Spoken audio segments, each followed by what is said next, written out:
Good evening. Welcome to the July 6th edition of the Downers Grove Village Council meeting. We're glad you're with us tonight.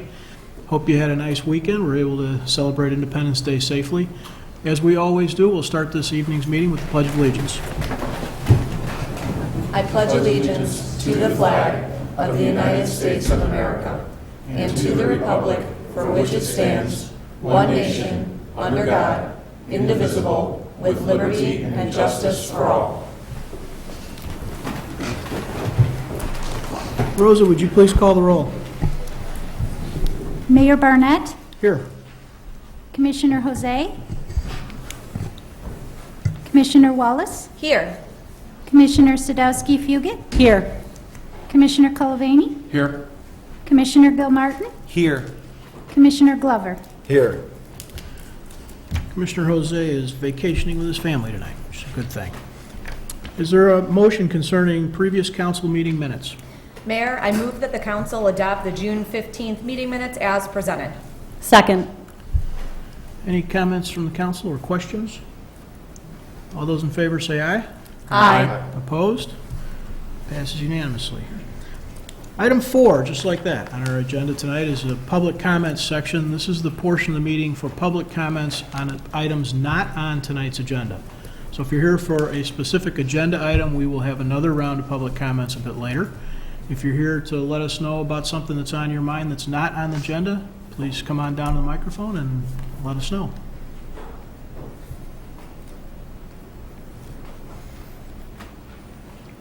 Good evening. My name is Scott Richards. I live at 1130 Warren Avenue here in Downers. Mine is more of it's a question. Every time I go downtown here in Downers Grove and I walk by the parking lot there, it's right next to Anderson Bookstore.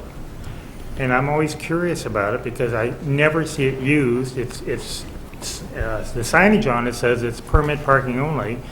And every time I see it, it's like, I never see anybody using it. I don't know who owns it. I don't know any of the history behind it, but what a waste of land right downtown. And I thought we could have used it for a couple stores. We could use it for, it's like a tease. It's like, hey, it's a parking lot, but you can't use it. And I'm just curious, what's the history behind it? Why is it not being utilized? That's just curious about it. Well, you're taxing my memory. I don't know that I'd be able to answer that without doing a little bit of digging, but there are multiple spots like that downtown. There's one over on Curtis across from the post office. The land that's used is typically used how the owners want it to be used. Yeah, I just, what is it? It belongs to a company? I mean, but like I said, I never see it. Maybe one or two cars, and I'm not even sure they belong there. But just what a waste of land in downtown, right downtown. So anyway, every time I see it, I wonder about it. Any other comments not on tonight's agenda items? Okay, just related to that comment, I don't know if this will answer the question, but if you go to the village website, there is a maps section and an interactive portion of that, and you can generally look at nearly every individual property in the village and find out some basic information about its ownership. So might be one route to getting an answer to that question. It's a pretty cool map section on our website. There is information there about stormwater. There's information there about zoning. A lot of information that's really readily available and pretty easy to find if you go to that spot and just play with it a little bit. Interactive maps, GIS section of our website. It's pretty neat. All right, moving on to our consent agenda. Is there a motion concerning the consent agenda? Mayor, I move that the council adopt the consent agenda as presented. Second. Rosa, would you please call the roll? Commissioner Wallace, Aye. Commissioner Sadowski-Fugit, Aye. Commissioner Glover, Aye. Commissioner Bill Martin, Aye. Commissioner Colavani, Aye. Mayor Barnett. Aye, that motion passes unanimously. Item 6 on our agenda tonight would be our active agenda. There would be a portion of the meeting that we were going to take action on items previously discussed. We do not have any active agenda items, so we'll move on to our first reading. The first reading portion of our agenda is the portion of the meeting where we take up subjects for the first time, or sometimes the second or third or fourth time. But these are items on which we do not plan to take formal action tonight. We are discussing them, soliciting input, and discussing with each other. As I mentioned before, will be an opportunity for the public to speak on each of these items. A couple of ground rules I neglected to mention earlier that are good to keep in mind. First of all, we'd like you to state your name for the record. It just helps if we know who we're talking to. Please keep comments to 5 minutes or less. And it's a good idea to not repeat what somebody else has said. We are listening. We are listening intently. Many of us go back and listen to these meetings again, so we make sure we didn't miss anything. Repetition doesn't necessarily make the point any stronger. No need to repeat those comments when you've heard them said already. If you want to say, I second that, or I agree with that, that certainly is helpful, but just taking up your 5 minutes saying something that's already been said might not be the best use of time. And then lastly, remember that this is an opportunity for the village council to hear and take input from the public on subjects that we are debating amongst ourselves. It is not, however, a debate, so there won't be necessarily a back and forth question and answer or debate of a point or argue an issue. We're going to solicit input, keep it to 5 minutes, and we'll be sure to consider that input, each and every piece of it, as we make our decisions. So with that, Stan, I think you're leading off tonight. Thank you, Mayor. I think I get all 3 betting positions tonight. There you go. So, very exciting. My hamstrings are fine, everything's good, so no injuries on this end. The first item tonight is a special use for 2500 Ogden Avenue. 2500 Ogden Avenue is on the far northwest corner of Downers Grove, at the northwest corner of Ogden and Cross. Here shown, it's the Culver's Restaurant.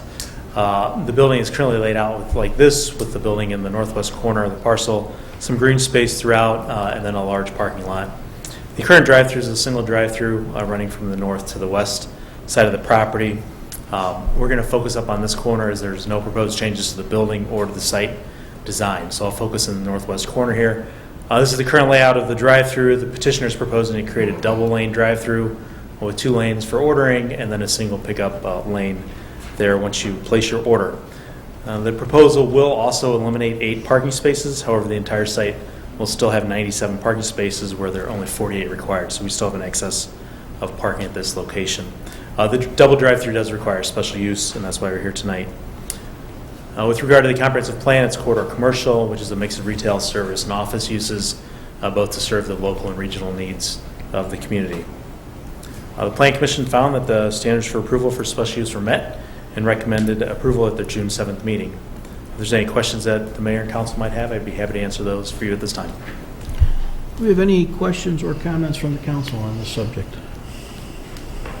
Any comments or questions from the audience? Double drive-through at Culver's. Quicker Culver's sounds like a good thing. Especially today. Okay, we'll be taking up this subject at a future meeting again, so there will be another opportunity to talk about it. If somebody has a comment, come then, or you can email us in the interim. All yours, Stan. Thank you, Mayor. We'll move on to the next case, which is a special use for the property at 931 and 935 Ogden Avenue. The site is located at the southeast corner of Ogden and Highland Avenues, just a little bit north of us here. The property consists of 3 lots. You can see 2 of them face Ogden and 1 faces Highland there. There are currently 1 building on the property, a small building there. There are currently 5 curb cuts, 2 onto Highland and 3 onto Ogden Avenue. The easternmost parcel here is used for parking for the 1001 Ogden Avenue Medical Building. So that's the different property ownership there that controls those parking spaces.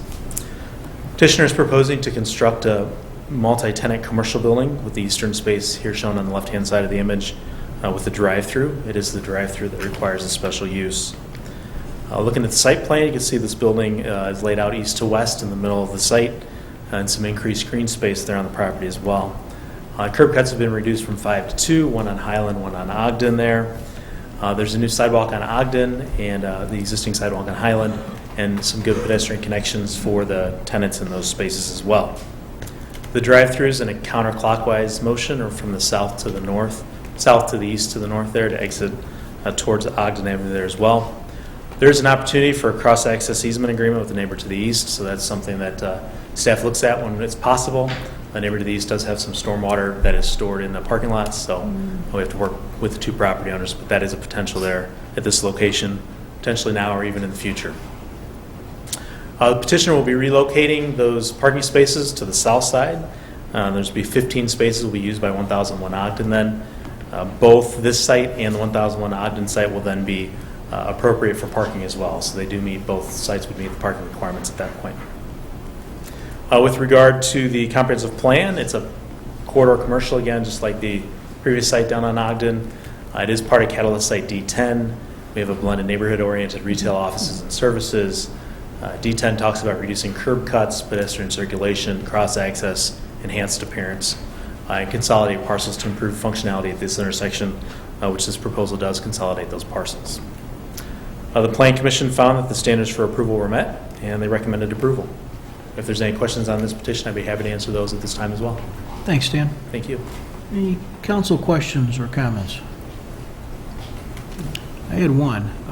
We had some conversation not long ago about sidewalk placements. On the north edge of the property along Ogden, is there a reason that we're doing that jog, that we couldn't move that sidewalk farther away from Ogden Avenue? I believe in this location, I think that's on the private property, is where the property is, but I'd have to look into that for you a little bit more.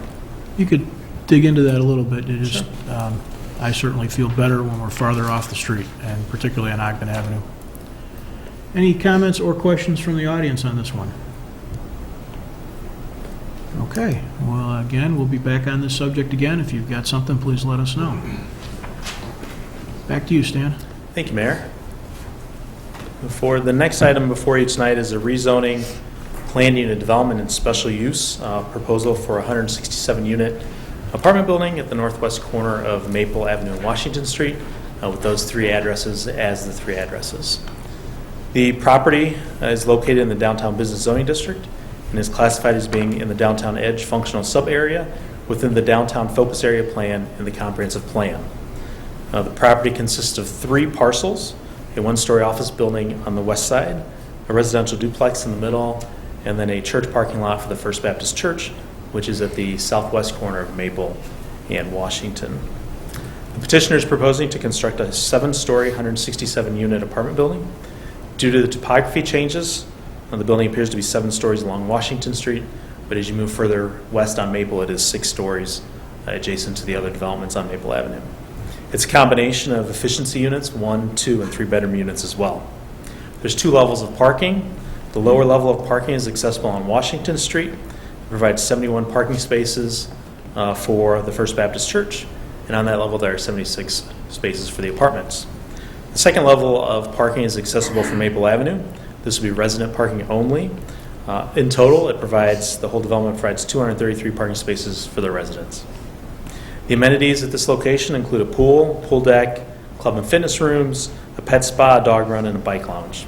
Next, I'm going to move and talk about some of the materials that are and how the building is laid out here. So if we look at the site here, the property line is in red. The base parking level will take up the majority of the site. This places the building within the Build-To zone as well. The amenity deck is essentially located here. It will be on the roof of the parking structure. Common areas will be within this 2-story section of the building in the middle of the site. And then the residential units will be located in this modified H shape above the parking decks as well. With regard to the village's design guidelines, materials include textured concrete panels, and all the materials over here on the side as well for everybody to see and everything as well. Textured concrete panels with block and brick form liners, so it'll appear as brick and masonry stones.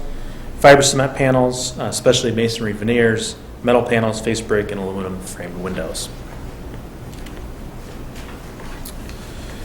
Next, I will talk about some key building features that we get into the design guidelines with here. The base of the building is separated by cornices from the middle portion here along the parking deck areas there as well. The massing of the building is separated throughout both of the facades here that are shown through structural articulation via breaks in the building planes multiple times on each of the facades along Maple and Washington, and also on the other facades that are not visible from this perspective. There are awnings provided at the lowest levels as well, shown here in blue. There's also an awning above the front entrance and above the Maple Avenue entrance there as well. The corners articulated as we requested through inset balconies, and then the main church entrance for their parking here at the corner as well. With regard to the site, 5 on-street loading and parking spaces are provided right in front of the principal entrance to the building as well. Additionally, as I noted earlier, the building is within the Build-To zone and continues to establish the Maple Avenue street wall as shown in this image. Design guidelines discuss continuity in the street wall and avoiding gaps in the street wall. This proposal maintains that street wall.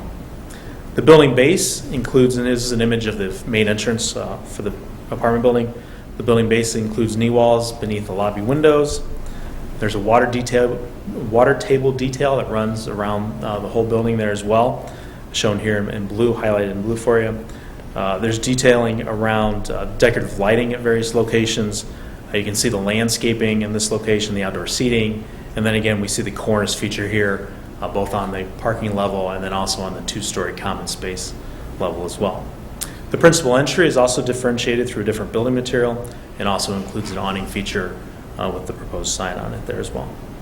Sills and lintels are provided throughout the middle as well, and as we noted, windows do have divided lights to create some additional visual interest on these properties. There are inset balconies on this elevation as well along the Maple Avenue facade and then along the Maple Avenue facade that is set back behind the deck there as well. We do notice that the windows are in rhythm from the base down to the middle throughout the building as well.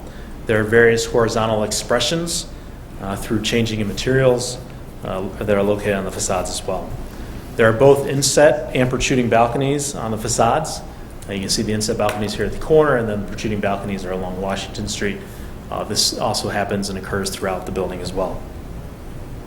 A cornice then is also provided along the top, along the residential units there to create additional articulation and provide distinction to the building as noted in the design guidelines. With regard to the zoning ordinance, the petitioner is requesting a plan unit development to account for the requested density and the one space reduction in parking. The single space reduction is due to the building changes that were made in response to neighborhood comments. So how the building exits down through the stairwell now changed. So the doors used to enter into a former parking space now. The table on the screen shows that the proposed density is similar to other developments in the downtown, as is the height. The height is maximum in this zoning district is 70 feet, and they are 70 feet. With regard to parking, the petitioner is replacing the parking that the First Baptist Church is losing while providing the 233 spaces for the residents. Visitor parking is available in the Maple Avenue loading spaces outside of the loading zones. So the loading zone time is 7 a.m. to 3 p.m. So after that, that visitor parking will be available. There are also visitor parking in other locations of the downtown. I know with some of our recent apartments, there was concern about those apartment dwellers using Lot R as additional overflow parking. I just ran through that list today and found that there are no Burlington Station or Main and Maple folks that are renting spaces in Lot R at this time. The proposal does address these planned unit development planning goals, providing housing variety, a compact mixed-use land development pattern here in the downtown, implementation and consistency with the comprehensive plan, and it does provide a high-quality building as well. As I mentioned a moment ago, the petitioner has made some changes, many significant changes to their project, as identified in the table on the screen here. It's also shown in the memo that was provided to you last Friday. I'm going to go ahead and highlight a few of the changes that were made throughout this design process with the petitioner addressing neighborhood and neighbor concerns. This is the petitioner's original floor plan submittal. You can see the west line here is on the left side of the screen. Originally, the submission showed a 10-foot setback from the property line along the west property line. During the required neighborhood meeting that they held, petitioner heard some comments about the northwest corner of the building. So they pulled the northwest corner of their building back a little bit to provide more of a view shed for those adjacent properties that are at the northeast corner of the main Marquis on Maple property. This was the plan, site plan and floor plan that was submitted and was heard at the Plan Commission meeting on May 17th. Based on additional comments and concerns from a variety of Marquis on Maple residents, petitioner went back and revised their west property line. So it resulted in something like this. This is the former line, 10 feet, and this new line is set back anywhere from 15 to 25 feet, shown here. So along Maple Avenue, there's a 15-foot setback, and as we go back, it's 25, 20, 25, and 20 to provide some additional separation from the Marquis on Maple.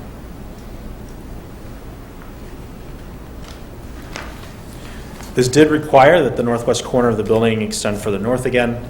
These changes also modified their common area design, which I mentioned, which in turn eliminated the one parking space and decreased the width of the amenity deck and turned some of their common areas north-south as opposed to east-west. Additional modifications that were made at the request of some neighbors at some of the meetings Included a new dog run on the north side of the building, designating all 5 of the parking spaces along Maple Avenue as a loading zone from 7 a.m. to 3 p.m., adding an outdoor seating plaza here in front of the front entrance, moving the Maple Avenue garage door back a few feet to provide some additional separation between the cars and pedestrians. And then additionally, the developers agreed to do a continental crosswalk here at this location, better known as piano keys, along at this location as well, to provide some additional visual cues that there's an intersection at this location with people walking. All of these items were requested at the Planning Commission meeting or through neighborhood meetings, and the petitioner did address those concerns that the neighbors did have. With regard to public improvements, they do include the 5 parking and loading zone spaces. They will be dedicating 3 feet of right-of-way along Maple Avenue, just as the other developments did, so we have a consistent right-of-way there. And they will be providing park and school donations as required by the subdivision ordinance as well. With regard to the comprehensive plan, the downtown focus area is where this property is located. It calls for redevelopment of key sites, provide pedestrian orientation and walkable development, create a sense of enclosure through quality architecture, utilize building setbacks to create plazas, encourage greater residential density in the downtown edge, which is where this property is also located.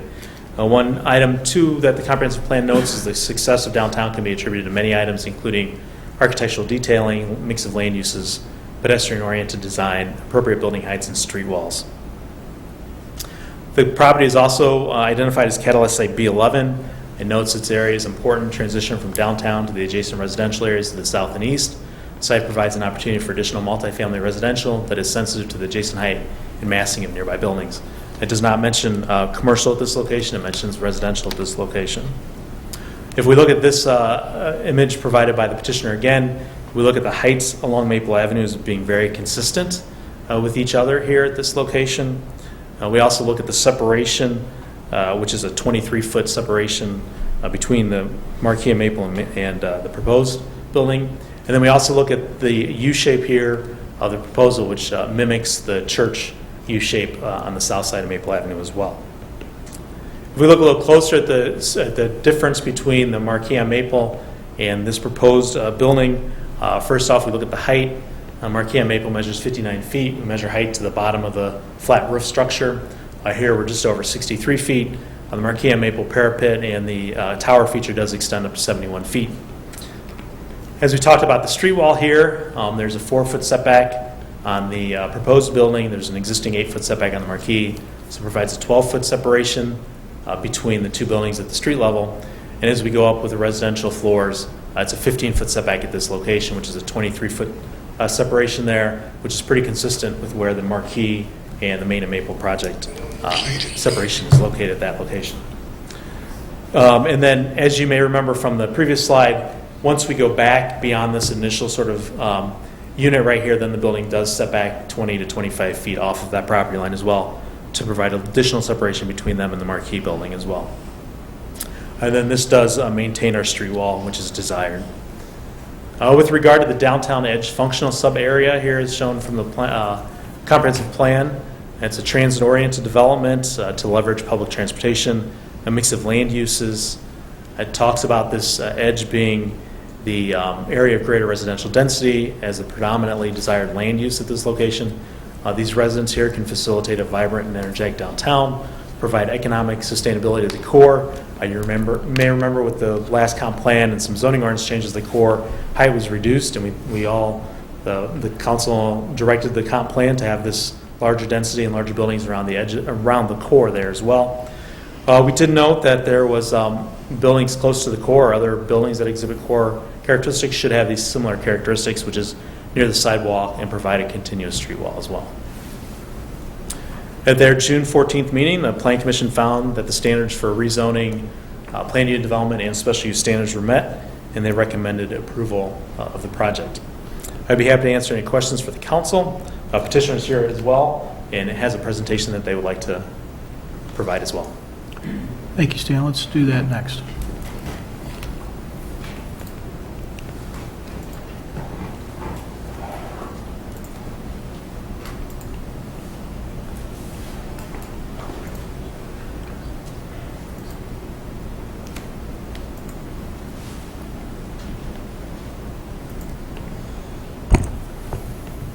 Good evening.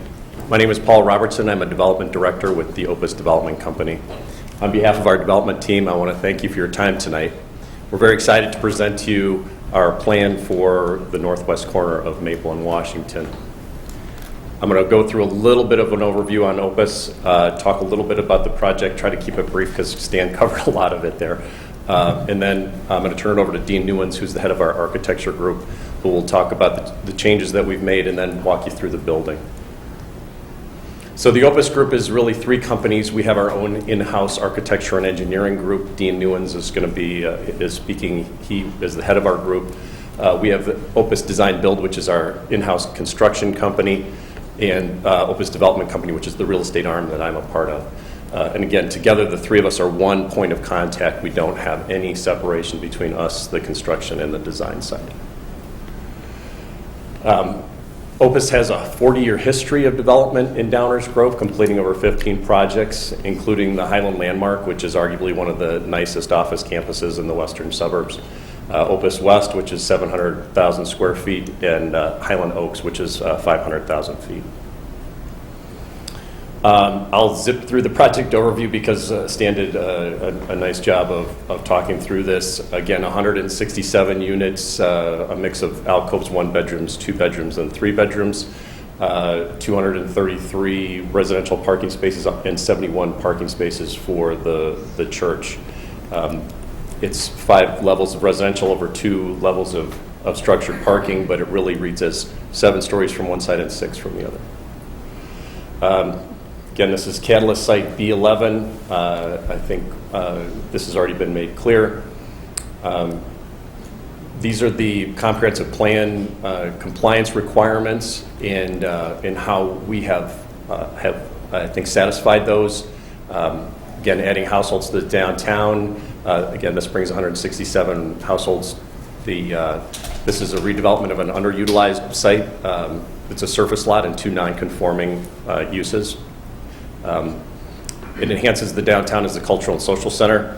Not only are we bringing additional residents to the downtown, but it keeps the First Baptist Church here and maintains their presence. They've been here since the 1850s. It reinforces the walkable nature, again, proximity to the downtown businesses, and following transit-oriented guidelines with the metro station. Again, the commercial space in the comprehensive plan really is designed to direct the commercial space to Main Street. We had a study done with Mid-America to look at the retail viability on that space, and they concluded because of visibility, because of parking, and because of proximity to other retailers, it was not a viable option for this site. This is our zoning table, again, just highlighting that we are in compliance with the technical requirements of the zoning code, with the exception of the density, the setbacks, the build-to zone, and the parking spaces are all satisfied. Again, density is key to this. We started with the Maple and Main density as our point of reference when we were planning this. We're slightly under that for density, but it really helps drive an amenity set and a mix of residential unit types that support the downtown. Again, this just highlights the 132 units per acre that's at Maple and Main. We're at 124. If you apply the same metric to our site, it would translate to 178 units. Again, as part of this, some of the financial contributions that are going to be made to the village, there's close to $1 million of contributions of donations to the Park District, the school district, the 2 school districts. And right now, the 3 parcels generate about $12,000 in real estate taxes annually.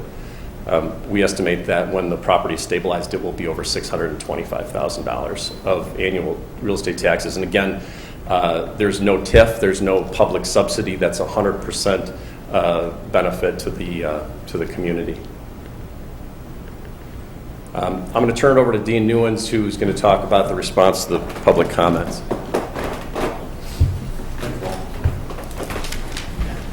Good evening, Mr. Mayor, Commissioners. Thank you for the time this evening. My name is Dean Newens, 9700 West Higgins Road here in Rosemont. Stan, as Paul mentioned, Stan did a tremendous job giving you an overview for the project. I'll just highlight a few items that, and maybe some graphics or illustrations that maybe support some of the work that we did. Rather than getting into the design, I think what I really want to talk about is, when we came to today, we didn't have our final product and then present it to you today. It's been a series of listening and responding and refining our design. And it started with our neighborhood meeting, and that was held at the church sanctuary. And basically to share with them our thoughts of how we get there and then to listen. And that's really an important part of our process at Opus, is to figure out how to align the goals of the project with the needs of the community and both our direct neighbors as well as the greater community. And some of the things that we heard in that meeting were that traffic and pedestrian safety was very important on the project, and that exists today even with this project being built. We'll talk a little bit more about that. The concern about volume of traffic, as we know, as people move up Maple, there's a lot of people coming into the intersection, four-way stop, and there's traffic, and so how do we handle the move-in and loading? And you heard a little bit about that, and I'll share some additional graphics to amplify that. And the proximity of our building and marquee, which you just heard about, and the setbacks and the adjustments we made. And then how are we handling pets? As we know, pets are an important part of people's lives, and there'll be pets in this building as well as there are in our neighbors, and so how do we handle that? So some of the things we did, and obviously there were some other minor items that happened as well, we just wanted to highlight these major items. Adjust the building shape at the northwest corner. Again, this is the first step in our evolution of the design based on the feedback that we heard. Improve the moving, and then lastly, as mentioned, we did make some adjustments or contemplated making adjustments to our entrance, our residential vehicle entrance. So this graphic shows our first step, and again, this is coming out of that neighborhood meeting. We went back to the drawing board and said, well, what can we do to actually change the shape of our building but maintain our program? And so we studied this idea of pulling the building back and reshaping this northwest corner, this tail of the H, if you will. And that put basically a 12-foot setback against our previous design. Then there was the loading, and so we went back and really studied our loading and our move in and move out, and determined in working with planning that we would have these 3 loading spaces, and showed how we could get effectively in and out of the building, both for trash and as well as folks moving into the building, and not impact negatively the traffic flow on Maple. So we did that work, and we brought it to Planning Commission, and then went through our meetings and heard again from the neighbors. We had a great turnout at that meeting, heard a lot of feedback from that meeting in more detail, and determined there were things that we should do, more that we should do. And this is a summary of those items. And again, some of these are duplicative, but they are suggesting safety, move-in, the proximity of our building to the marquee, and that if pets aren't handled properly, that might cause damage to our neighboring properties. And then really, as we talked to the planning group and thought more about the planning goals from let's say a pure design standpoint, is what's the activation along the streetscape? How do we make this project, while it won't have retail in it, how does it feel? What's its relationship to people moving by, and where's the energy created, which is important in a design solution? And there were some comments about the type of units within our mix, if you will. And so we adjusted the building further to east, as Stan pointed out. We enhanced our streetscape experience. We expanded the loading zone to 5, which you heard about. And we looked at safety, which again has been mentioned. And then we also looked very carefully at our pet relief areas, and then shifted the unit mix. So this is the next step that we took. And one of the things that we learned, and I'll talk about this, I have a solar study real quick that I'll share with you, is that while we moved the building further to the south in that corner, it really didn't impact the relationship to both of our buildings. And one of the things we found with further study after listening to that comment was that our building was adding shadow onto the courtyard, which is very important as an amenity to the marquee. And so by moving the building east and shifting and rotating our core and adjusting the building, we added benefit there. And then this solar study really points out, and it was important for us to do as well, is that no matter what time of the year, whether it's at equinox or solstice, is that by 10 a.m. in the morning, we have no shadow that's encroaching upon this, this courtyard that Marquee has on the east side of their project. And part of that was because, and we learned through this dialogue, that there are a number of trees that are maturing and growing there, and if this is in shade, then they're not going to grow. So by moving the building to the east, not only did we improve the relationship between the two buildings, but we helped the outdoor space, which is an important amenity to that building. And this proved that for all of us. Some of the things that are challenging about the site, and again, some of this has been mentioned, so I'll go pretty quick, is that the site is challenging in that there's 14 foot of fall across the site. And how do you get to create activation at the places where the plate times out with grade, with the sidewalk? And so essentially what we did is we every time the building came across and it timed out with sidewalk, we created activation. We peeled away landscaping and building elements to create our front door and our outdoor amenity. And again, we get to the corner so that we have a church entrance to the parking garage, which as a side benefit, and really quite important, is safety. And so right now, as people are in the surface lot, they move across the parking lot, across the road, at what is the most convenient path to travel. We've now funneled all the church parking residents, church parking churchgoers to the corner to a safe crossing to the project. And so that was an added benefit, an important part of our solution for the church as we work with them to solve the design solution. And then this idea of, and this came out of our dialogue with Planning Commission and further study on our part, was to create this outdoor activated space on the outside of our building, which really mimics some of the things that the Marquee has done with their building, in that your lobby and your residents are now activating the streetscape through their use. A couple other added points, that this two-story space on the corner of the church is now, it has a large glass area. You'll see some renderings of that. And the idea is that that will have a chandelier hanging inside. It's a stair that takes them down, because we're at mid-slope coming back down to the lowest level of the project. And then also along that streetscape and the podium that Stan mentioned, besides the fenestration for the entry and the parking windows that go into the parking area, there's also decorative lighting all along the street, which again, activation, safety, and architectural interest.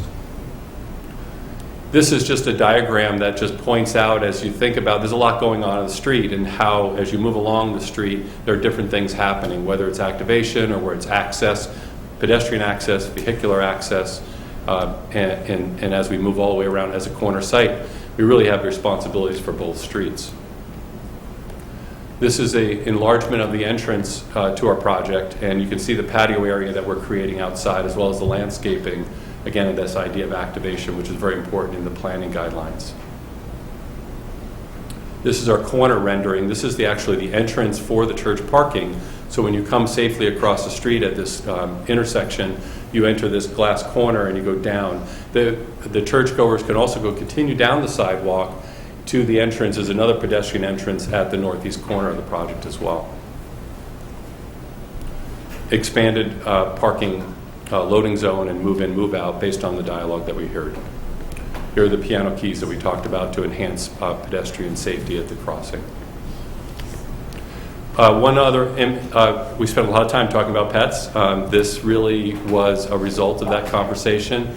And this is a split screen of the entire building, and the north half or the top half of this is our dog run or relief area. And the way we designed this is that residents will move through the garage in a climate controlled condition, come right outside and use the pet area, and then just inside is our dog spa inside that corner, so that if pets need to be cleaned, they can come right back inside the building and move back inside. So we're really happy with that. Additionally, and you'll see some enlargement here with the landscaping, the patio space, at the extreme west end, we've also created another pet relief area that's less formal and it's integrated into landscaping, and uses a salt sod, which is very tolerant to pets. So the idea is that as pets, when they leave the building, most likely within the first so many feet, the pet's going to relieve itself, and before it gets to the next property, we've got a spot for that. So trying to be as thoughtful as we can with everything that we heard. The mix adjustments we made, while we believe that smaller units are important for people to enter the community and have a chance to live here, we made adjustments to create more two-bedroom units, more family units, if you will, and then reduce slightly the number of alcoves or studio apartments that we have. And then lastly, it came out of the second Planning Commission, when we received a positive vote from Planning Commission one of the feedback was, well, tell us more about what's happening on the northeast corner.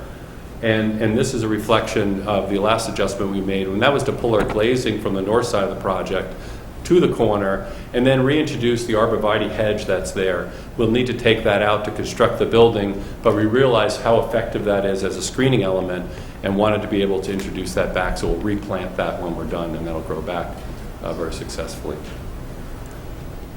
I'm going to blow through these super fast, but the site plan that you've seen, each of the levels of the project, 2 flat plates of parking tucked into the site. This is our residential lobby that you can see here in the lower part of the screen. And then the tower elements. Again, Stan did a very good job of pointing out how this building grows out of the ground. So I'll just kind of skim through these. Mix of units, a lot of articulation in our massing. And if I could point your attention to the right hand or the east part of the plan, you'll see that the building will step back as it moves. And this last rendering image will reinforce that. Some unit types, again, in your package. You've seen that. This last image, and it didn't come up a lot in our dialogue, but one of the things we worked with planning on very early on was just being responsive to that. We're at the edge of this district, this catalyst site, and how can we be respectful of the buildings that are across Washington? And so what we did is we actually stepped down the building as you move down the site. So besides the podium, the building has another layering or massing moves to transition down. While you've heard about a 7-story building, it's only a 7-story building on the corner and then further back on the site. Again, to just try to be in context. And then this image you've seen as well. I'll just go through these real quick. Again, these are in the package. They're 2D references to our work. And then lastly, any questions you have. Thank you. Thank you. So, with that in front of us, any comments or questions from the council? Go ahead. I'll start. No questions, just comments for the moment.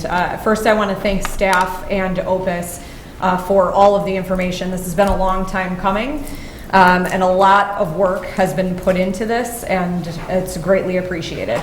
I'd also like to thank the residents that emailed, that are here tonight, that spoke at the Plan Commission meetings. Without your feedback, I think it's very helpful to have that feedback and those questions, because then it causes me, and I'm sure my fellow commissioners up here, to continue asking more questions as well and continue digging into this information so that we can make the the best decision, the most informed decision. For me, at the moment, I feel like really what guides us up here on the dais is the comp plan. You can find our comprehensive plan on our website. If you go to the top at downers.us, there's a little search bar. You type in comprehensive plan. It's a couple hundred pages, but it is on there. And I think the few things that stuck out to me when I went back to reference our comprehensive plan, which again is supposed to guide us in making these decisions, on page 110, it says, encourage greater residential density in downtown Edge to help facilitate a vibrant and energetic downtown. Page 114 discusses that this is a catalyst site, and for us, catalyst sites are sites that we feel like we need to revitalize, that need to be changed in our town. I won't read that because it's been stated a couple times up here. Page 116 says the downtown edge should be understood as a combination of 1, transit-oriented development, a mixed use of residential and commercial area that seeks to leverage access to public transportation, and 2, an area of greater residential density to facilitate a vibrant and energetic downtown. And it continues on a little bit from there. Page 112 says residential development generally of greater density that elsewhere in the village should be the predominant desired land use within the downtown edge. Within a particular development, a variety of mixed uses should be allowed, if appropriate, to facilitate the economic viability of such developments. And so I think for me, again, there's much more in that comprehensive plan, but I kind of pulled those pieces out. I appreciate the changes that Opus has made. There have been several iterations of building design. There have been, an increase in loading zone and street parking from 3 to 5. You guys went through all of those, so I won't go through those again. But I appreciate the willingness to work with our residents. I think in some of these situations, unfortunately, we can't make everybody happy, but I believe that, I appreciate your willingness to work to make a better situation for the residents next door. So I think for me, again, our comprehensive plan is supposed to guide us. From what I read in the comprehensive plan, it does. It also fits in our strategic plan. So at this moment, I see no issue with the development that's being proposed. Thank you, Mayor. Thank you. Anyone else want to? Leslie? Sure. Without echoing everything that Commissioner Wallace said, again, thank you to Opus staff and to residents. I think we have a much better product now than we had in the beginning, and that was just thanks to all of the feedback and willingness to work back and forth with us from the developer as well. I pulled out many of the same things from the comprehensive plan that Commissioner Wallace did, so I'm not going to repeat myself. The only other point that I want to make is, and while one of the statements that Commissioner Wallace read said, encourage mixed use, to me it reads as it's not required, but even so, there is a point in the comprehensive plan that states the importance of public uses, and in parentheses, churches, village hall, parks, library, post office, social services cannot be overstated for the continual success of the downtown, which means that even considering that, it is certainly considered a multiple use in that it is essentially keeping this church in business and replenishing those parking spots. So to me, there's no real question here, knowing that this should be an area of higher density and that there has been so much work done in order to make the best product possible. I'm definitely in favor of this as it stands, so thank you. And I do hope with those smaller units that some of our downtown business staff can afford to live in DG now. So I look forward to seeing what those look like. Thank you. Thank you. Anyone else? Rich? Yeah, thank you residents for your input. Those who asked for changes to this development, I was impressed with Opus's ability to respond to a reasonable extent to meet those requirements. And I think it's important to note that this particular property has been zoned downtown business since 2005. And downtown business includes a 70-foot height and includes 0 setbacks on each side. My feeling is that the reason the developer of Marquis and Maple left that open space on the east side of that property, it was because he full well knew in making these plans and was also instructed by community development that the building next door could be at the lot line, it could be at 70 feet. I think the other important thing to understand here is that, like my colleagues have mentioned, we did have an expectation of higher density. I happened to sit on the Plan Commission when we went through this. I also went to the ad hoc committee on the comprehensive plan, and that was specifically the plan. There was a compromise that was reached to leave the downtown core at 3 stories and I believe 40 feet, and that put transit-oriented development around the edge for that. Specifically, this council wants more people to live downtown. And the reason we want more people to live downtown is so more people will shop downtown, more people will go to restaurants downtown. There were some comments made about the rental community, and I would add that a number of the rents, from what I understand here, are actually higher than a number of the house payments within Downers Grove. Also, there is a new trend where young people are moving back to the suburbs from the city of Chicago, and they're specifically looking for this type of property. They do want to rent before they start their families. They do want to be in a walking environment. They do want to be in walking distance to their train if their businesses are still located downtown. So we want those people, we welcome those people to Downers Grove, and we're hoping when they get married and start raising children that they'll want to stay in Downers Grove, and maybe they'll want to move up into a condo or buy single-family residence and stay here. I would like to have seen first floor retail, and hopefully that, because this is part of the downtown business, we can look for that with future projects. I understand some of the challenges here around that. And I think that, the sad fact of the matter is this council appreciates the fact that people of Marquis and Maple are losing a suburban view. And however, because of the nature of the downtown environment that's different than a subdivision type environment, that just really comes with the territory. And we think that particularly with the amount of space that Marquis and Maple already has to the east, plus the additional 25 feet, will give you a better way to absorb that. So I do intend to support this petition. Anyone else? For the moment? Just Chris, go ahead. yeah, I too want to thank Opus for your continued investment in Downers Grove and working with staff and residents to make a lot of the compromises that have already been mentioned.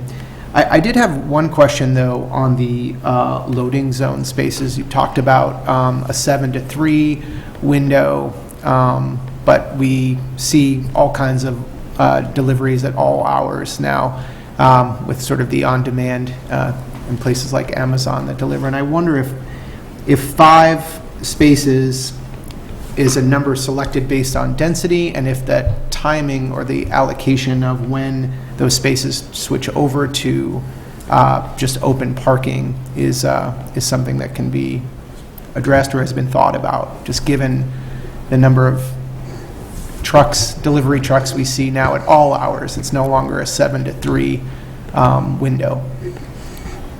Thank you, Commissioner. If this development is ultimately approved and constructed, the village would continue to manage our street system and our parking loading zones.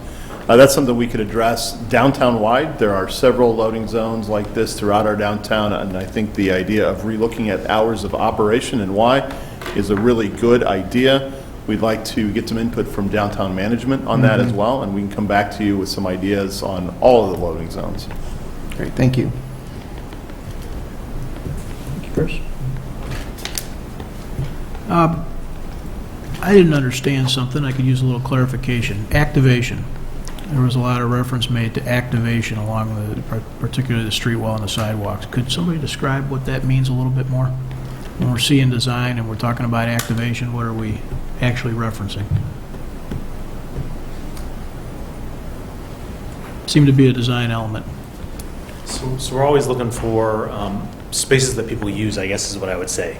Oh, okay. Activation, I would classify as a space that people use. We talked, I can't remember, it might have been over a year ago, about a little, the DuPage Medical Group parking spaces in the little corner on the south side by the 2-story building right there. Just putting a bench out there started to activate that space with people sitting there and, having a cup, I don't know if I haven't seen anybody drink a cup of coffee there, but I assume people have drank a cup of coffee there. But, just people sitting there and conversing with friends or neighbors that they see on the street. So just some of that active space and usable space that's there. Okay. I appreciate that. That is that's something that I think we've talked, although I'm not recalling the use of that term. I know that the general premise is something we've talked about quite a bit over the years as it relates to downtown design. Yes. Okay, great. If somebody put a coffee shop in the corner of Washington and Maple, do that, and the residents from that community would have something that they want to. Just saying. Caffeination. Yeah. Yeah, perfect. Active caffeination.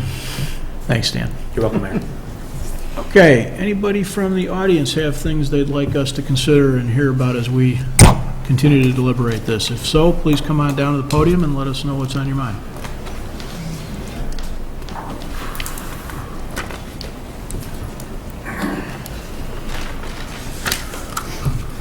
Hi, my name is Perry Higa, 4626 Roslyn Road, Downers Grove. So I've been a resident, built a single-family home back in 2006, And based on the conversation here, I have a vested interest in a lot of things that have been brought up. I'm also a commercial real estate broker and developer, so I'll put that out there right away. So look out for that knowledge. What we have seen in the market is a tremendous amount of multifamily development, specifically in the suburban marketplace. TODs or close to retail developments. What I will say is that I'm a big supporter of the local community and the businesses. From Capri, I was just at Foxtail, some of the other wineries and bars, let's put it that way. I've also seen a few of my neighbors in here as well that support the local businesses, which I think is key, especially if we're coming out of COVID and the pandemic, and we've all seen what has happened to smaller businesses, specifically the restaurant business. So being at Foxtail a couple weeks ago, seeing that it's coming back again, it's good to see you all without masks, including myself. So I just had a meeting with the village of Frankfurt, specifically the new mayor of Frankfurt. One of the things that Frankfurt has been lacking or not have developed recently is multifamily. So there's a 142-acre site right at Route 30 and LaGrange Road, just east of the Marianos. What the new mayor and the planning person, as well as the new economic development person, has supported is multifamily. You need rooftops to support the local businesses and the retail. They understand that. What are the other communities similar to Downers Grove? What are they doing? The village of Oak Brook. Now, granted, the village of Oak Brook is very difficult to deal with, but it is what it is. But it took a long time for them to agree to Heinz's new development, which is a multifamily development just east of the Oak Brook Shopping Mall. The benefit to them, you have an aging community. I think Rich had also pointed out the fact that you are having millennials now move out of the city and moving out to the suburbs. That's been an ongoing trend for the last 3 or 4 years. I know this because I represented a buyer for the Oak Brook or the McDonald's campus. One of the things that the owner wanted to do was maybe potentially develop a multifamily complex along with senior care. That's kind of been put on hold. We'll see what happens in 10 or 20 years from now. So I guess my point to all this is, the upside in my mind is that you would have potentially new blood and old blood. So new blood that potentially is coming out of the city or that would potentially move into Downers Grove, supporting local businesses, or old guys like myself that eventually, and probably shortly, will want to sell their single-family home. And who would I want to sell it to? Someone that is up and coming, adding to the community, has the wherewithal to buy my house, and hopefully I can finally make a profit after the downfall of 2008. The other factor is I just recently got a letter from Downers Grove Sanitary. We have an aging infrastructure. We all know that. So with the tax base that potentially Opus can give to us of over $600,000 versus $12,000 plus, from my perspective, if that helps lower my taxes, I'm all for that, or at least gives us some stability and also adds to improving the infrastructure for Downers Grove. The other thing that I did not hear is who are you dealing with? So I hate to say it, being 37 years, specifically in the Oak Brook and Oak Brook Terrace market, I've known Opus for 37 years. Thank God they're a little bit older or been in this market more than I have. But I can tell you that from past experience, and you know this as well with Highland Landmark, they're a quality builder. They have deep pockets. They're going to do what they say they're going to do. And at the end of the day, in my opinion, you're going to get a quality development that supports the downtown, supports the local businesses, adds to hopefully helping our infrastructure, our aging infrastructure, and then hopefully there's going to be a buyer that will buy my single-family home. Anyways, that's what I have to say. Thank you for your time. Thank you. Others, come on down.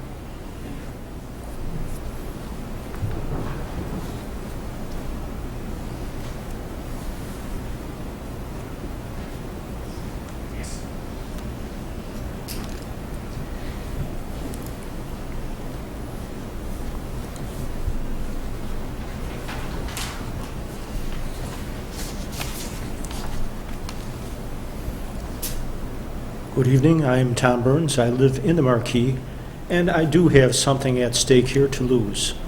For one thing, the traffic is still a major concern. Right now, we have a nice, quiet, peaceful neighborhood that gets along very well and amicably. And this, we have the potential for an unknown amount of cars. As you see, at certain periods of the day, the traffic on Main Street and on Maple, and soon to be on Washington, will also be more horrendous than that and create, a lot more potential disaster on other streets when people look for various side streets to bypass the traffic jam.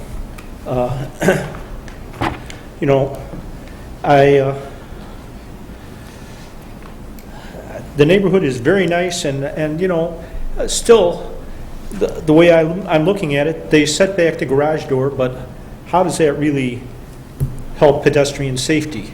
Or does it just make it harder to see a pedestrian when you're pulling out of the garage? I understand that they will have these flashing lights or sirens or whatever they put up there. I don't quite know. But I just don't see that as solving the problem.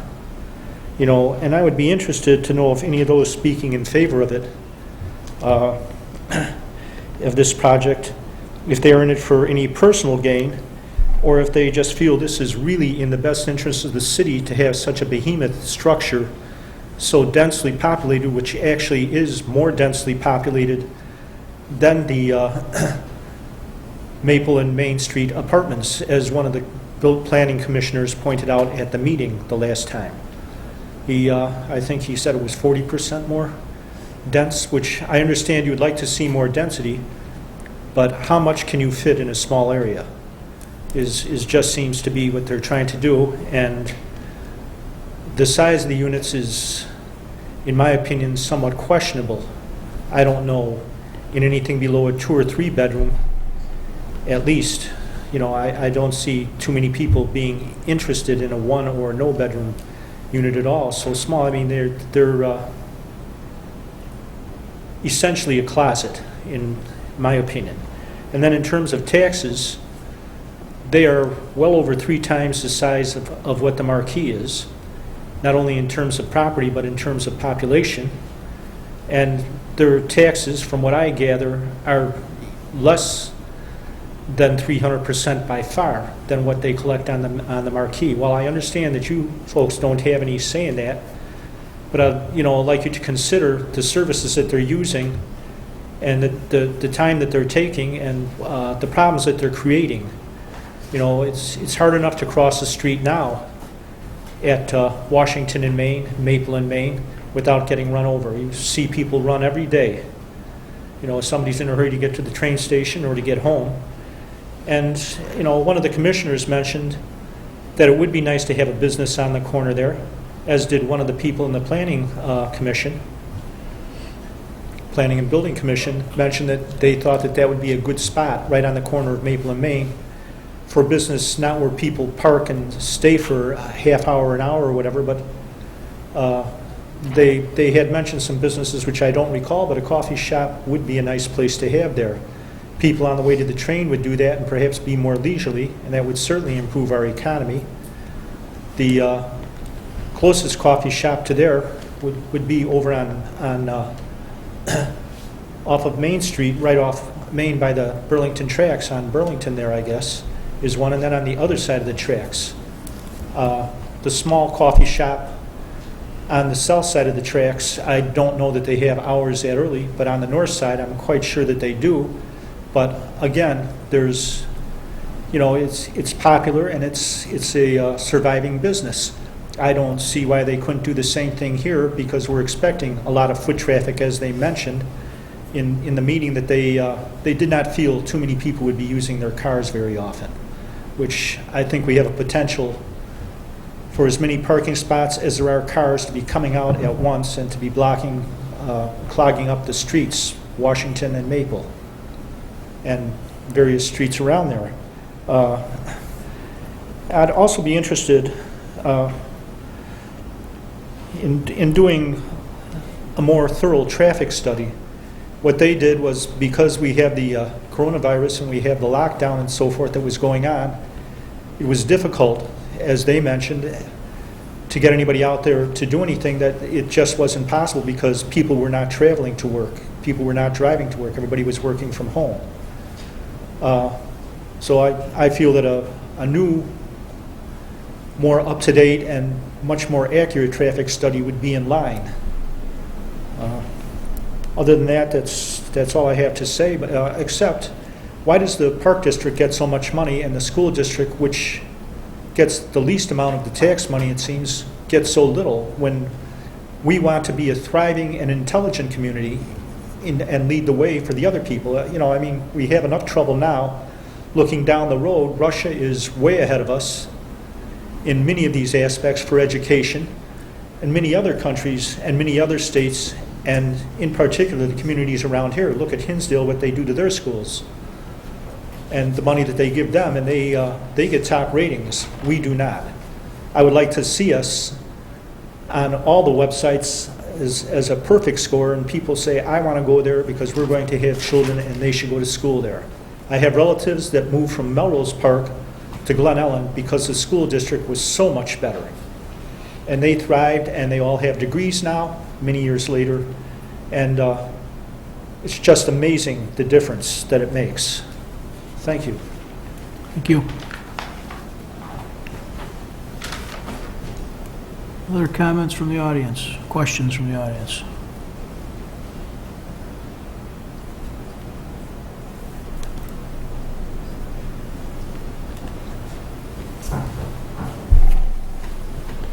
I'll follow Tom up.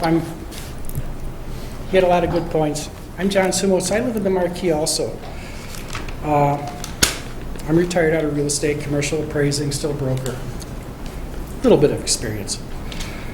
One thing I notice, if this building goes in, Dean and Paul, you both, for moving the building around, they're moving the building all over, but for 16 feet up, there's a parking garage that has never moved. So when you walk up to the property, around three sides, they're going to be looking at a 16-foot high wall. That never moved. But that's the way it is. My main concern is what they're doing to us in Marquee is with loading dock. Marquee has a loading dock, which is off-site. Made on Maple, theirs is in the street too. But the big thing what they're doing, if you look at this picture, if they pull out of their garage, they can see any traffic coming at them. They have clear pullout. You took ours away. You gave us 4 feet. Because if you can go to, this is off your stuff on the website, which I reviewed all that. Page 232, or can you go back here and show the front of the building with the parking? Do you want to show that? Stan, is okay if I switch? Sure. Okay. Stan, this is something we're going to have to deal with after we have our first accident. Oh, sorry. There's a 16-foot wall. Nope. Keep going. Keep going. One more. That one's pretty good. Go to that one. Okay, there's the Marquee driveway, which is right there. Right now, we're looking into a parkway. So we have clear vision of any traffic coming westbound on Maple for us to get out. There's only going to be, well, there's 4 foot to the building. That looks like the first parking space. We have 4 feet. There's a tree in there. And in your original stuff that you're showing concept, showing cars, but there's going to be trucks there. So we're going to be pulling out blind, just right out of a blind corner. I would like to see the same, and I think it's probably state county requirements that we have a taper and vision area too, which we have now in the parkway. We're not going to have that. And we have 77 vehicles in our building. Half of those people are seniors. So they're not going to be able to get out into traffic. And we also have the senior center that's across the street. And who walks to the corner? And we're seniors. So that's what we're looking at too. You're creating a real problem, and even in your other picture, you just showed cars parked there. Like I say, we're going to have moving vans, garbage trucks. That's going to be a problem, which in a year and a half, Stan, you're going to handle, right? It's going to be his problem. That's about all I got to say. Thanks. Okay, thank you.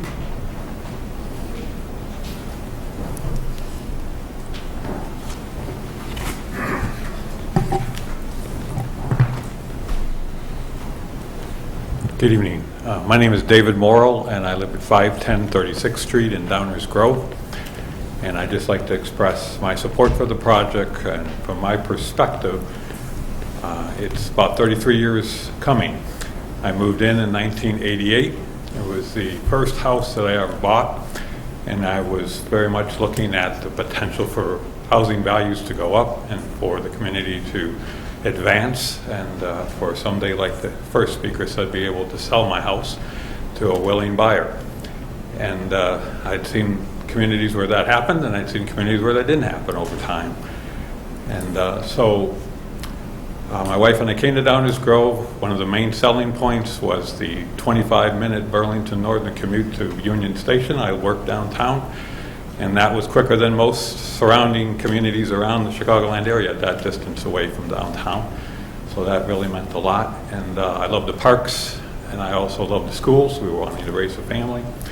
So we decided to come to Downers Grove. I'll tell you honestly, I'm not trying to be negative, but downtown was not one of the drawing points.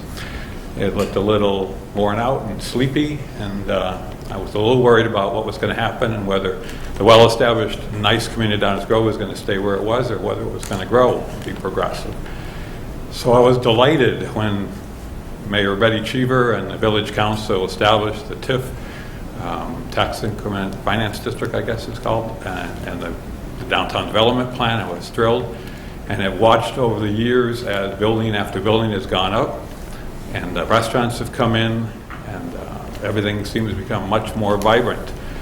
And we frequent the downtown restaurants primarily, and want to support our hometown businesses. And I had some friends come in from Denver just in June, and we very proudly took them downtown on a beautiful June evening, took them to Capri, had a wonderful dinner, and walked around. And they were so impressed with the number of people walking around and all the things that were going on, and they said they just don't have that in their hometown. And I'm very impressed with that as well.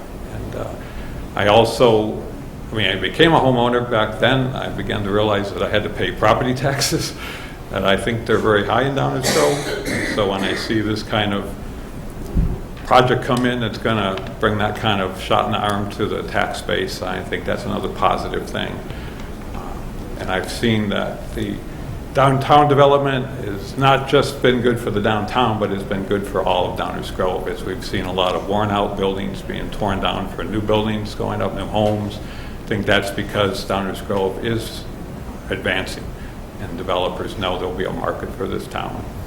So I just want to express my support for the project from my perspective. Thank you. Thank you. Others?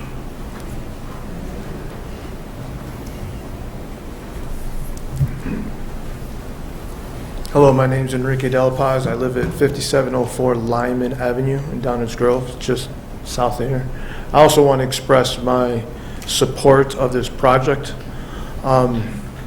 Mary, or someone asked not to repeat it, but I echo what the first person said, just the added tax revenue and the 167 units, but it could be 200 people, adding foot traffic to our downtown area, which I'm sure that many of the businesses have still in recovery mode from last year of COVID. And I live close to the downtown area, so my son and I would often walk down to the car show and different things like that, that hopefully next year it'll come back. But it's just, I'm just in full support of this project. Thank you.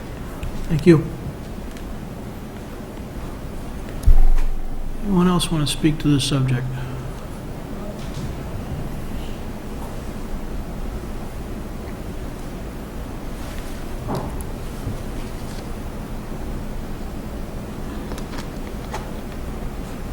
Good evening. My name is Joyce Simowitz, and I already made a statement online, so I won't be redundant. However, I have to, if I want to see you, I need to get my glasses on. If I want to go to regular notes, I need to take them off. I am concerned about the traffic and always have been on the road there. The loading zones at M&M are parked with cars overnight. I took a survey last night, the night before. There's cars parked there. This morning I got up at 5 o'clock. There were 3 parked cars there. I sit in my living room and watch people make U-turns to park there. They're going east on Maple, they swing around, they park in those parking spaces. My husband spoke about traffic and pulling out. Even without another building there, if I sit in the center parking or the center turn lane to pull in and make a left turn, I see cars coming westbound. They try to make the light. If there's not cross traffic, which kind of slows them down, they just rev up, go through. I sit there sometime, 6, 7 cars are passing, and I don't even have the time to make a left turn into there. I'm very concerned about the parking. Everybody wants Downers Grove to grow. Nobody's saying the building shouldn't be there. Why does the loading have to be on the street? It's not working at Marquis or M&M. Garbage trucks are there. They block the street. My husband and I were watching. A man comes out, he pushes the bin, obviously didn't lock the wheels, goes to pick it up, it rolls. Goes back, puts it in position, doesn't lock the wheels, it rolls. 3 times. He was blocking the street for 10 minutes, picking up 1 garbage bin. Do you know how many times they pick up at that building? You need to check. It blocks the road and people can't get through. So what they do is they take that center turn lane and they drive through there. Well, if I'm trying to make a turn, the only way I can get into my residence, and I have somebody whipping down that way to get around the garbage truck, that's a hazard for me. I'm very concerned that we're going to need an ambulance, which always comes with a fire truck, and there's no room on the street. And another thing is, you can have a garbage truck picking up at Maple on Main, and you can have the pickup on the garbage on the other side of the street, and it blocks the whole road. Development is going to be fine. However, you need to do something about that loading zone. Have it off-site or on-site in a garage, like other people do. Put it on Washington. Put it somewhere. But if you're going to have a moving truck there and you're going to coordinate moves, who's going to coordinate it with M&M? So we're kind of stuck in the middle. We can't get out. We have to pull out blindly. I'm concerned about emergency vehicles getting to me if somebody needs an ambulance. Now that there's dining on Main Street, the street is blocked off. You can't even make a right turn sometime if there's a delivery truck there. The restaurants are getting their goods delivered on that side, so that on Maple, so that adds to more traffic. This is great for the downtown. My daughter moved here 5 years ago. We followed her. And I just can't see why you're settling for off-street loading like in New York. They would do it in Chicago. Come on, they have alleys. So you're bringing all the garbage to the front for all these buildings. Our garbage truck pulls in, picks up our stuff.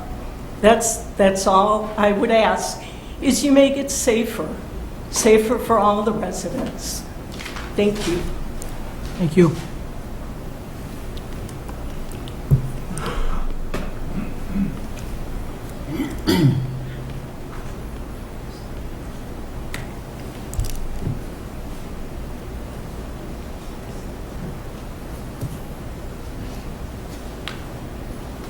Hello, my name is Pam Borghardt, and I too am from the Marquis on Maple. I'm a 33-year resident of within a half a mile of the downtown area of Downers Grove, and I think I just want to make sure that you all understand that those of us at Marquis on Maple are not against this. We're against the size of it. The density is incredible. There's over 100 one-bedroom and alcove apartments. That's not families. That may be 20-somethings, but that's not families. The loading area in the front, I've asked this question, I didn't get the answer. So let's presume that we're encouraging families to live here. Is there a school bus going to be picking up? And if it is, where's it going? Where is the school bus going to be picking these kids up?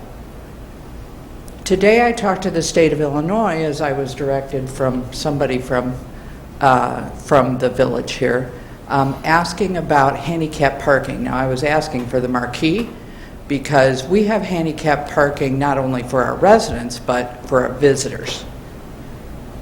Maple and Main has no handicapped parking for the visitors.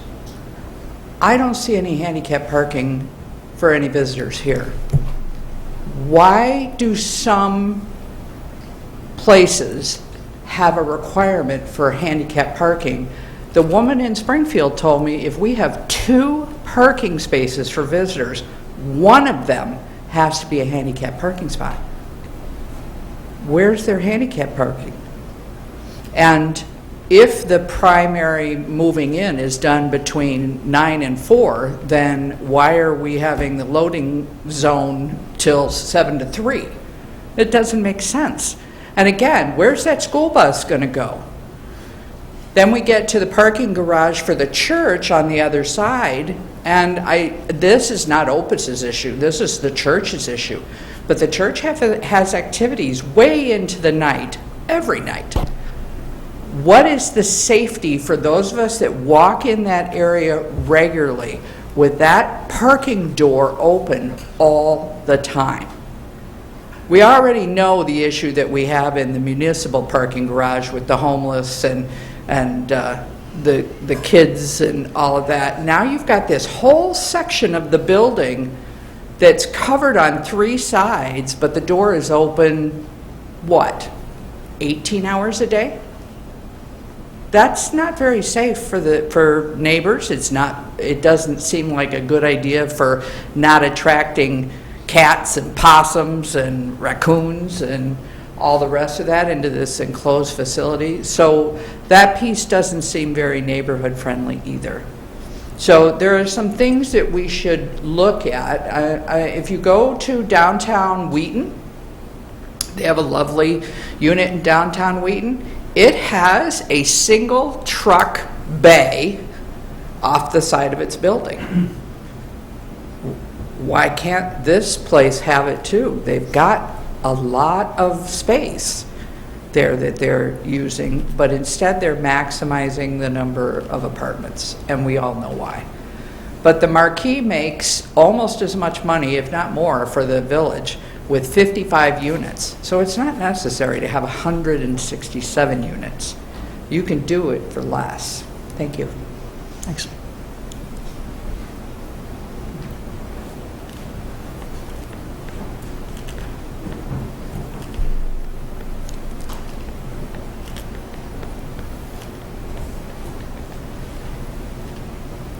Good evening.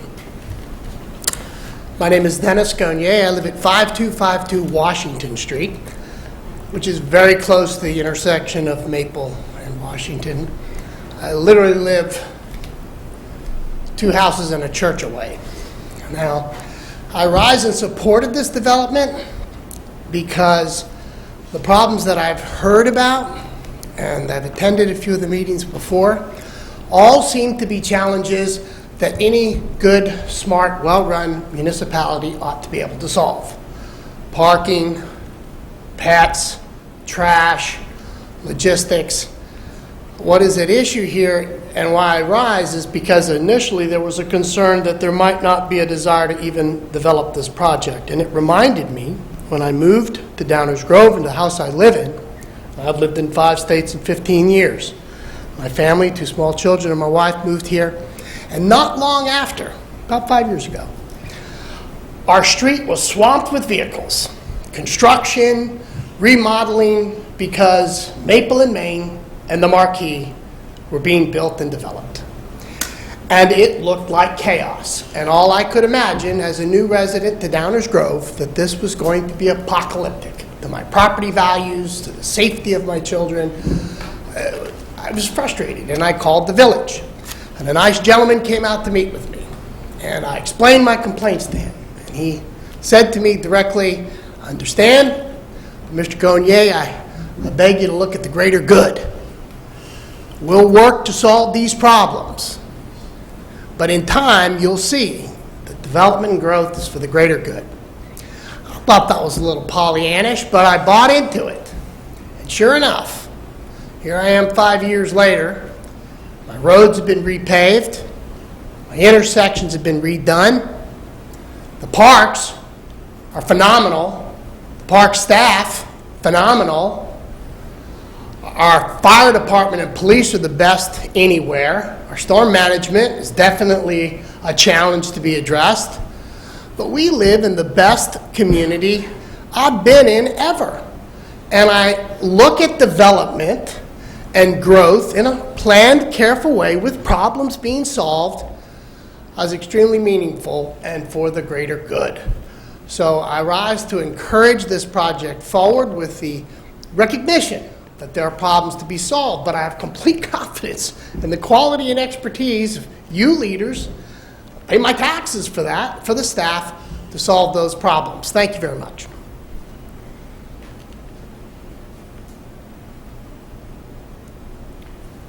Anyone else?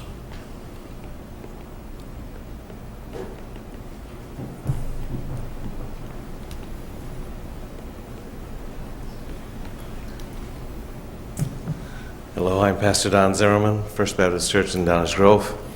Came here in 1976, so I've been here a long time. As you heard already, our church has been in that corner since 1851.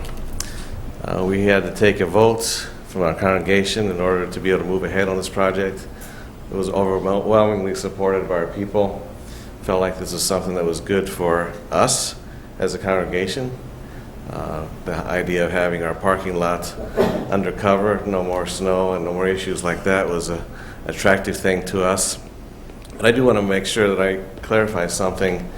The parking garage has a door that will be controlled by controls that we will give to, for example, our teachers who will be taught. We have a school there with 180 students. So it will be closed at night. It will be open for them to just come in and come out as they do as teachers, and parents who would need to get in and so forth. We will open it up for Sunday morning services and special occasions, but it will not be open every night to just anybody who comes. So it will be a controlled parking area that we can make available for special events, and otherwise it'll just be for those from our church who are have access to it. So I thought that was something I want to make sure that you understood how we're going to use it and the control that we will have over that parking area. So thank you. Thank you. Any other comments, questions?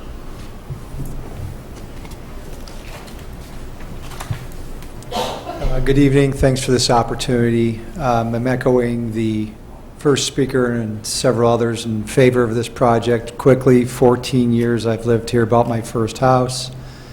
3 of my kids are in grade school. They attend St. Mary Gostin, and proud to have my first son attend Downers Grove South. So very proud of what this could become down the road. And for a long time, I think this just, it's electric. It's going to just put a stamp on what a city like this should be. So very proud to be here and see that this is going to happen. Hopefully. Thank you. Thank you. Others, come on down.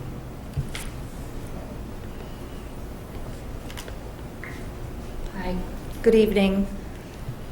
Appreciate everything you do, Mayor Burnett, Commissioners. I am Teresa Schultz.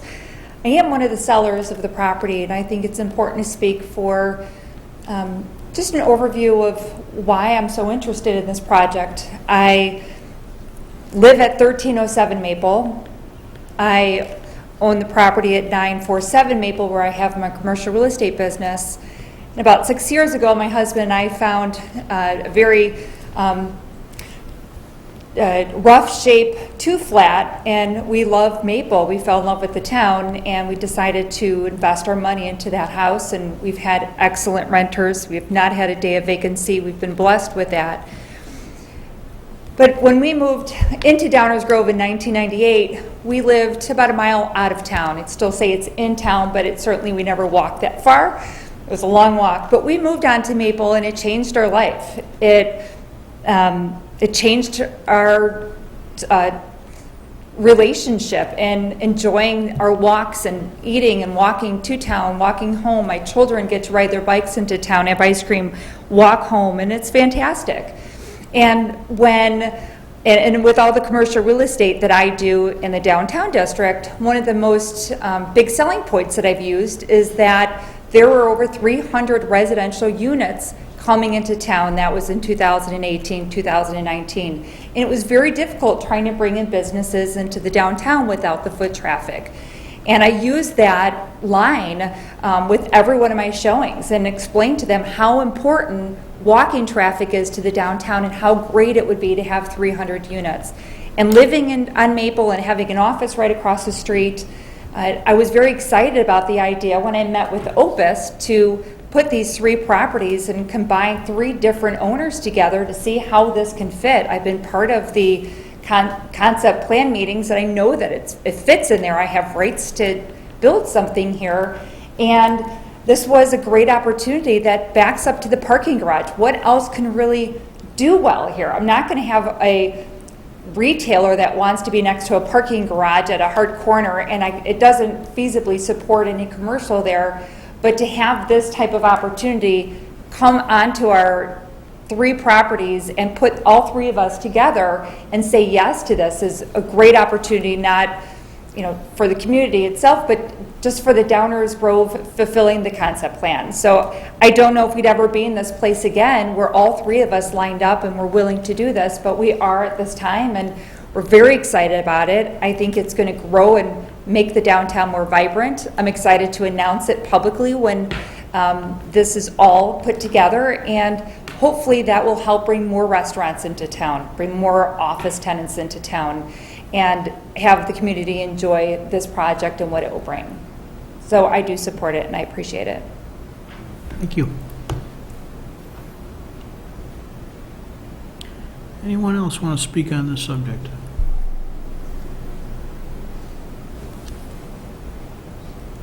Okay. We will be discussing this again probably next week. We'll see what happens with the agenda between now and then. Keep your eyes peeled at the village website, but most likely it'll be on the agenda again next week. In the meantime, if you have questions or comments, don't hesitate to email the village council. You can do that via our website, and we're continue to be interested in input from all parties. Dave. That ends our first reading, and I have no manager's report. Manager's report. You doing nothing over there? Enza, you have an attorney's report? I do have a report, Mayor. I have 5 items to present tonight. The first is an ordinance authorizing a special use for 2500 Ogden Avenue to permit a restaurant with a side-by-side drive-through. I have an ordinance authorizing a special use for 931 and 935 Ogden Avenue to provide for a multi-tenant retail building with a drive-through. An ordinance rezoning certain property located at 5240 Washington Street, 928 Maple Avenue, and 932 Maple Avenue. An ordinance amending the zoning ordinance to designate the property at 5240 6240 Washington Street, 928 Maple, and 932 Maple as a plan unit development number 64, and to authorize 167-unit multifamily residential development, and an ordinance authorizing a special use for 5240 Washington and 928 and 932 Maple to permit a 167-unit multifamily residential development, all of which will appear on upcoming agendas. Thank you, Mayor. That is all I have tonight. Thank you, Enza.